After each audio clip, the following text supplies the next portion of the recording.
Baik, halo semua. Perkenalkan nama saya Irwan Arianto Sarumpait dari Prodi Manajemen Universitas Pembangunan Pancabudi. Saya akan mempresentasikan eh, tugas materi dari pelajaran mikroekonomi dengan dosen pengampu Bapak Profesor Dr. Erusiadi SEMSI.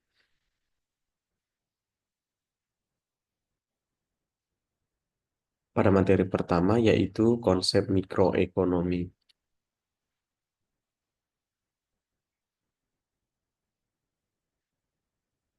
Pertama itu adalah sebutkan 5 masalah ekonomi yang ada di sekitar Anda. Dua, penyebab masalah, tiga, dampak, dan empat, solusi.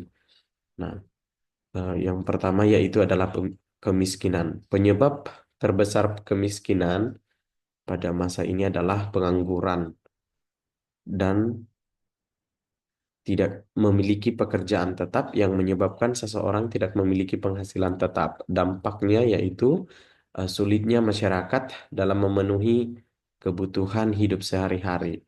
Nah, solusinya adalah membuka lapangan pekerjaan ataupun usaha makro. Nah, yang kedua yaitu pengangguran. Penyebab utama yaitu keterbatasan lapangan kerja dan kurangnya keterampilan. Nah, dampaknya dapat menyebabkan banyaknya orang yang menganggur dan tidak memiliki sumber penghasilan yang tetap. Nah, solusinya yaitu selain meningkatkan lapangan pekerjaan, perlunya juga meningkatkan SDM maupun pendidikan. Nah, yang ketiga yaitu kesenjangan ekonomi. Penyebab utamanya itu salah satunya adalah perbedaan pendapat antar kelompok atau masyarakat. Nah, dampaknya yaitu konflik sosial dan politik. Nah, solusinya kebijakan ekonomi yang adil dan pro serta mengalokasikan SDM yang ada. Nah, yang keempat yaitu kurangnya akses pendidikan. Penyebabnya yaitu kurangnya kesempatan untuk meningkatkan keterampilan dan kesehatan. Nah, dampaknya rendahnya kualitas hidup dan pemikiran masyarakat dalam kesadaran maupun partisipasi. Solusinya yaitu meningkatkan infrastruktur pendidikan serta program beasiswa bagi mahasiswa yang kurang mampu. Nah, dan yang kelima yaitu ketergantungan pada utang. Nah, salah satu penyebab utamanya yaitu banyak masyarakat lebih mengandalkan uang-uang cepat dengan cara meminjam.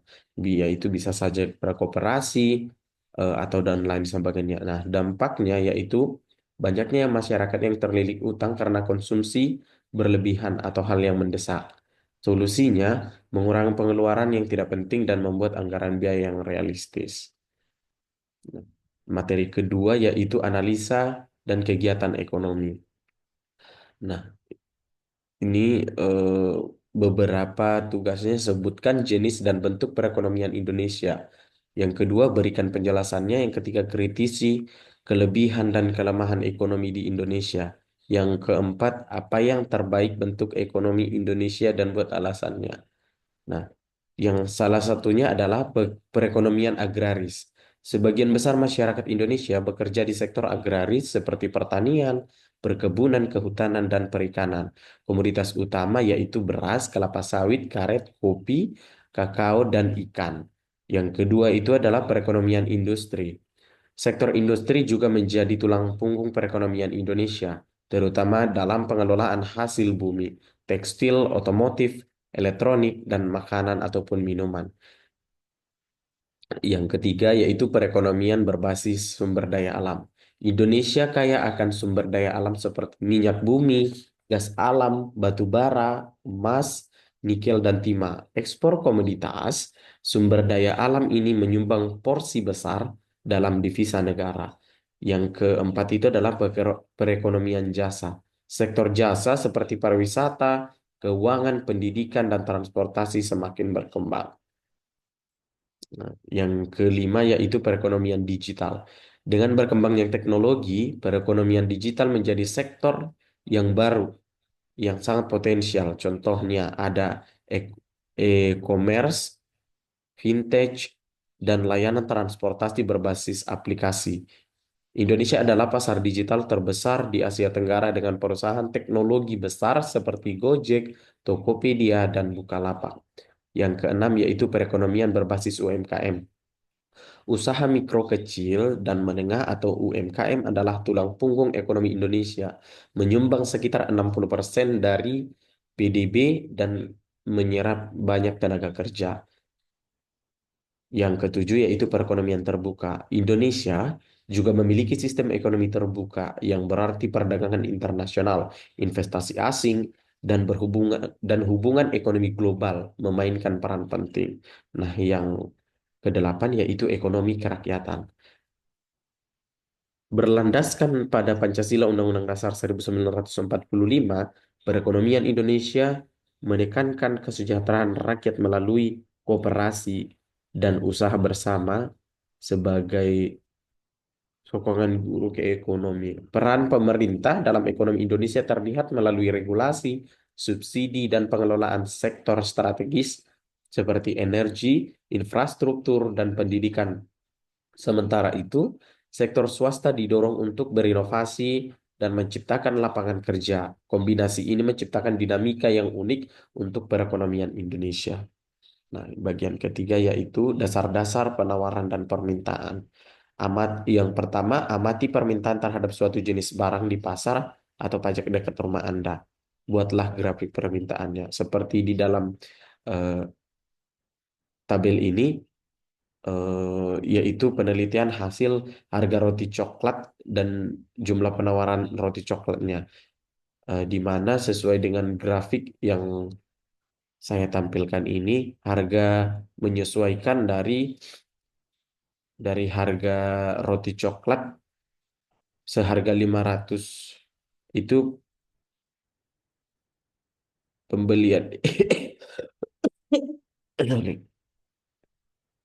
itu sesuai dengan grafik dan tabel berikut. Nah, lalu di materi yang kelima yaitu faktor-faktor yang mempengaruhi permintaan. Yang pertama, harga barang tersebut. Hubungan.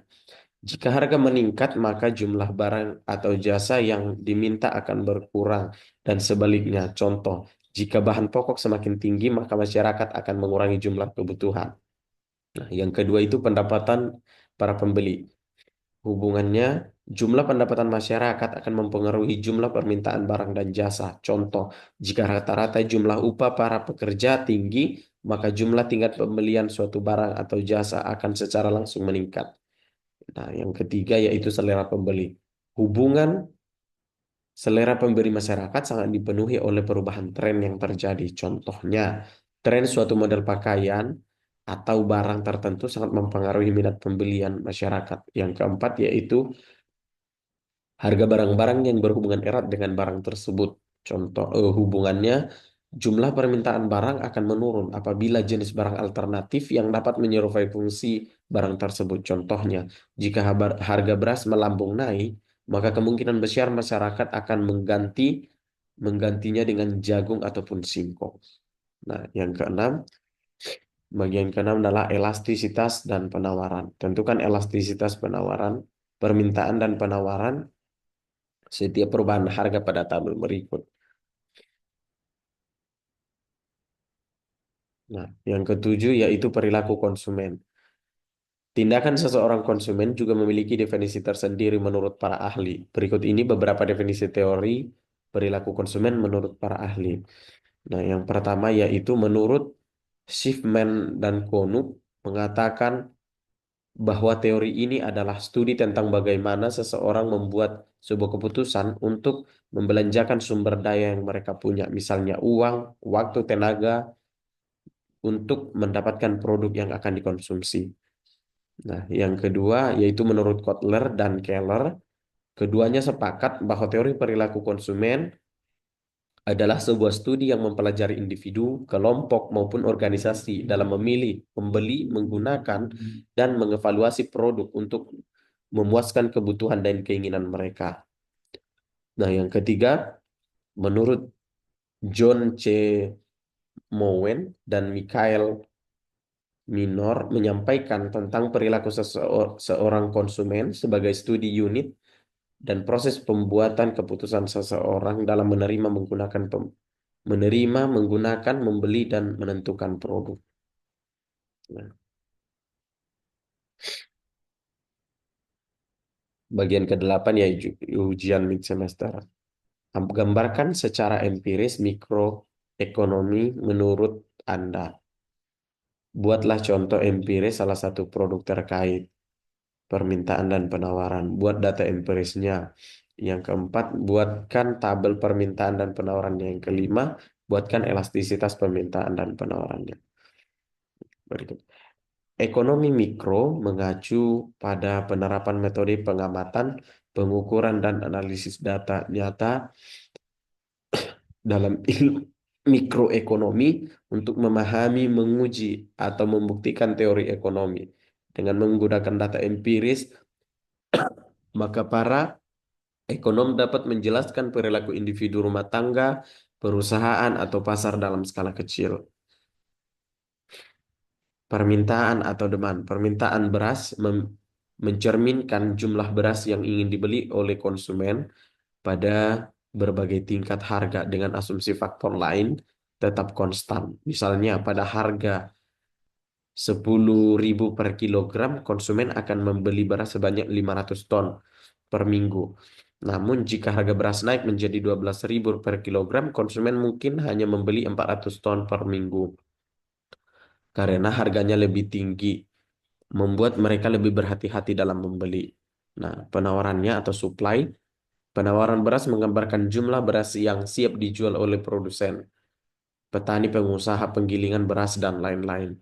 Pada berbagai tingkat harga, misalnya pada harga 10.000 rupiah per kilogram, produsen mungkin hanya akan menawarkan 450 ton beras per minggu. Namun, jika harga beras naik menjadi 12.000 per kilogram, para petani dan pengusaha penggilingan beras mungkin akan meningkatkan penawarannya menjadi 550 ton per minggu karena mereka akan mendapatkan lebih banyak keuntungan. Interaksi permintaan dan penawaran. Pada titik keseimbangan, jumlah beras diminta oleh konsumen akan sama dengan jumlah beras yang ditawarkan oleh produsen. Jika sebesar 10.000 rupiah per kilogram, pasar akan mencapai keseimbangan di mana 500 ton beras dibeli dan dijual. Namun jika beras lebih tinggi atau lebih rendah, keseimbangan akan terganggu. Jika harga naik terlalu tinggi, permintaan akan menurun, sementara penawaran bisa meningkat sebaliknya.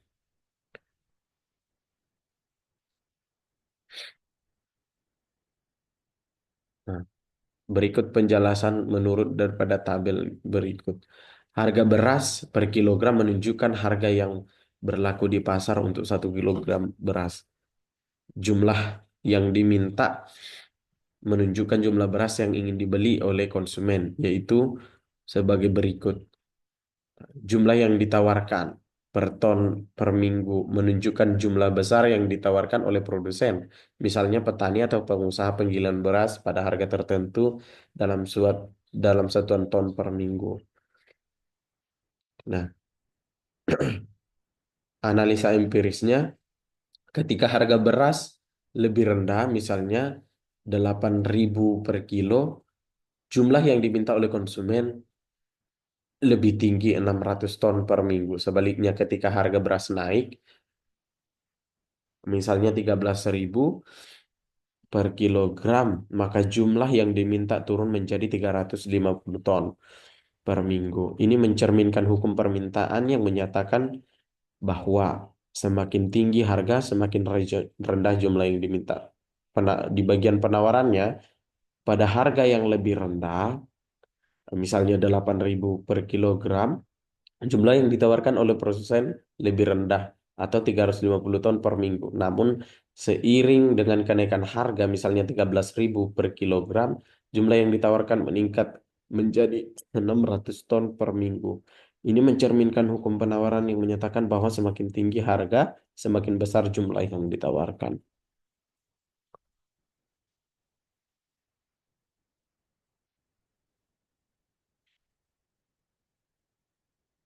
Bagian 11, penawaran dan permintaan agregat. 10 negara dengan GPD tertinggi. di negara-negara Asia Tenggara, yaitu eh, dengan angka tertinggi yaitu negara Singapura, Brunei, Malaysia, Thailand, Indonesia, Vietnam, Philippines, Kamboja, Laos, dan Timor Leste. Nah, bagian nomor 12 yaitu 10 negara PPN tertinggi. Menurut CNBC Indonesia, pada 14 Desember 2024, daftar negara dengan tarif PPN tertinggi di dunia. Negara dari tarif pajak tertinggi di dunia itu eh, jumlah tertinggi yaitu negara Finlandia dengan perolehan 57,30%. Di bagian kedua ada Denmark, Jepang, Austria, Swedia, Belgia, Belanda, Jerman, Prancis, dan eh, bagian terendah yaitu Italia dengan 43,00%. Bagian 14 yaitu Bank Sentral. Tugas Bank Sentral atau BI sebagai Bank Sentral Indonesia adalah yang pertama, yaitu menetapkan dan melaksanakan kebijakan moneter, mengatur dan menjaga kelancaran sistem pembayaran, mengatur dan mengawasi bank, menjaga stabilitas nilai tukar rupiah, mengendalikan inflasi, mengatur suku bunga, menjaga stabilitas sistem keuangan. Bank Indonesia mengelola mata uang rupiah sesuai dengan undang-undang. Nah, kelebihan Bank Sentral Indonesia yaitu dapat mendukung pembangunan ekonomi, menjaga stabilitas keuangan, mendorong produksi dan pembangunan, menjaga stabilitas nilai rupiah, memperluas memperluas kesempatan kerja. Nah, sedangkan kekurangan Bank Sentral Indonesia bisa dilihat dari beberapa aspek yang dapat mempengaruhi efektivitas dan keberlanjutan kebijakan yang diterapkan. Di antaranya, satu, ketergantungan pada kebijakan eksternal. Meskipun memiliki kewenangan dalam kebijakan moneter, Bank Indonesia juga sering kali dipengaruhi oleh kebijakan ekonomi global, terutama negara-negara besar. Yang kedua, ketidakpastian dalam pengelolaan inflasi. Meskipun berfokus pada pengendalian inflasi, ada juga ketidakpastian dalam mencapai target inflasi yang telah ditetapkan. Yang ketiga, kebijakan suku bunga yang kurang fleksibel. Pengaturan suku bunga acuan Bank Indonesia dapat menjadi kurang fleksibel dalam menghadapi tantangan ekonomi yang berubah cepat. Koordinasi dengan pemerintah yang terkadang terbatas. Walaupun tugas Bank Indonesia untuk menjaga kestabilan moneter, koordinasi antara Bank Indonesia dengan pemerintah dalam pengambilan kebijakan fiskal dan moneter terkadang dianggap kurang optimal. Nah, tindakan tepat jika menjadi gubernur Bank Sentral Indonesia. Menjadi gubernur Bank Sentral Indonesia harus mengambil beberapa tindakan untuk menjaga kestabilan ekonomi dan juga mendorong pertumbuhan ekonomi yang berkelanjutan, yaitu selalu menjaga stabilitas nilai rupiah, berupaya untuk mengendalikan inflasi, memperoleh dukungan untuk pertumbuhan ekonomi yang signifikan, meningkatkan sistem pembayaran melalui digital, mendorong inklusi keuangan, meningkatkan kerjasama internasional, mengoptimalkan ketahanan ekonomi. Baik, cukup sekian presentasi dari tugas dari saya. Terima kasih.